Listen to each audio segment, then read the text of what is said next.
Hello and welcome back to Cakes and More, your channel for beginners in baking. Today we are going to be baking some soft, chewy and super chocolatey cookies with lots of crunchy nuts and chocolate in them.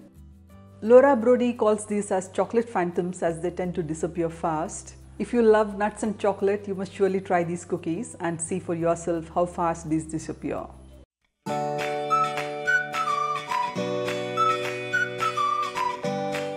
So before we move on to the recipe, I wanted to tell you that I'll be doing more live chat sessions on the channel. Please stay tuned for updates on the community tab. So let's see what we need to make these cookies. You can find the ingredient list in the description box below the video. You could also read this full recipe on my blog. So we need to weigh and line up all ingredients on the counter even before we start mixing the batter. It's really important, especially in cookies where chocolate will be melted and used.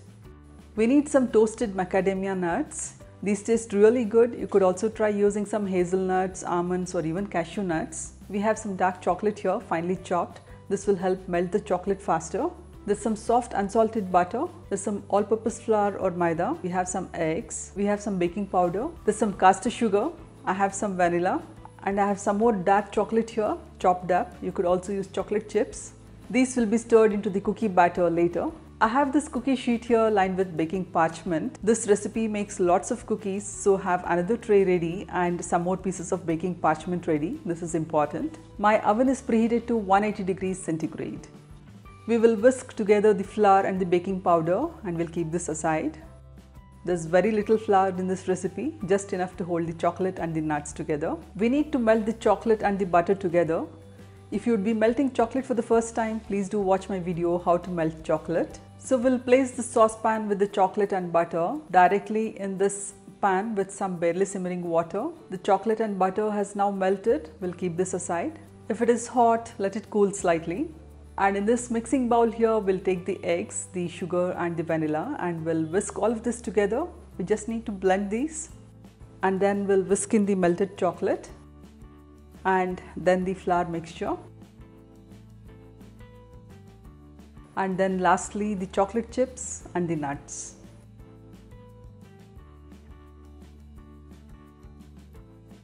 So this is our cookie batter, it's ready. This looks like very little batter, but it makes quite a few cookies and this is only half the recipe. And now we'll drop the cookie batter on this parchment lined baking sheet. We are going to be using heaping teaspoons full of the batter.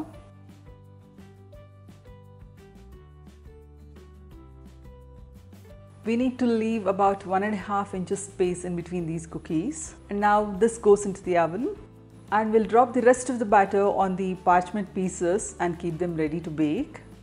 Otherwise the chocolate in the batter will cool and begin to set. We need to bake just until the top of the cookies are dry. This takes about 7 to 8 minutes in my oven. These cookies will be soft when you remove them from the oven, but they will firm up as they cool. These cookies need to be moist and chewy, so please do not overbake these. We would slide the parchment on the cooling rack and let the cookies cool completely and then peel them off the parchment. We will need to let the cookie sheets cool completely before we slide another parchment sheet with the cookie batter on it. These cookies taste the best when they have just cooled and the texture is best on the day they are baked. Share and finish these cookies within 2 days. So these were chocolate phantoms for you. Please do try these cookies and leave your comments for me. I'll be back soon with lots more recipes and tips. Please subscribe and stay tuned.